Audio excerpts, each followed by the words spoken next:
দেখেন আমার চারদিকে শুধু পাহাড় আর পাহাড়।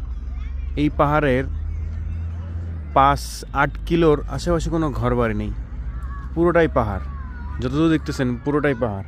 আর এটা একটা পার্ক, এখানে সবাই বসে বসে বসে বসে দেখেন ফ্যামিলি নিয়ে পিকনিক করতেছে। লাইক এরকম একটা পাবলিক জোন, এখানে বসতে পারবেন। আর এখানে আছে এদের গভর্নমেন্ট বারবিকিউ করার জন্য প্রত্যেকটা স্পেস আছে। দেখেন পার্কে সবাই আজকে ফ্রাইডে পাহাড়ে কোনো না কোথাও সবাই বসে আছে, বসে বসে পিকনিক করতেছে। এমনকি দেখেন এই জঙ্গলের মধ্যে বসে পিকনিক করতেছে, কিচ্ছু হবে না।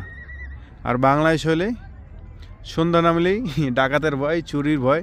আর এখানে রাত্র 9টা 10টা 11টা পর্যন্ত দেখেন ওই দূরে দেখা যায় না, ওইটা হচ্ছে মহল্লা, প্রায় এখান থেকে 8 কিলো।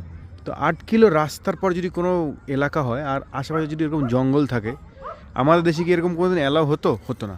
কিন্তু এটাই হচ্ছে সুবিধা। আপনি যখন বাংলাদেশ আর অন্য দেশে যখন তুলনা করেন যে আসলে বিদেশ মানুষ কেন আসে, বিদেশ আসে এই একটু স্বস্তিটা খুঁজতে পারে নিজেদের মতো করে। এখানে কেউ আপনাকে বাধা দিবে না, কেউ কোনো কিছু করবে না। মানুষ বিদেশ আসে শুধুমাত্র এই শান্তির খুঁজে। কারণ প্রতিনিয়ত দেখতেছে আমাদের দেশে আমাদের কোনো সেফটি আছে, কোনো সেফটি নেই। এরকম বিকালবেলা ফ্যামিলি বসে পড়বেন, পকেটে পোলা পান, অন্তত পুলিশ এসে বলবে যে এখানে কেন বসে আছেন। কতটা নিশ্চয়তা।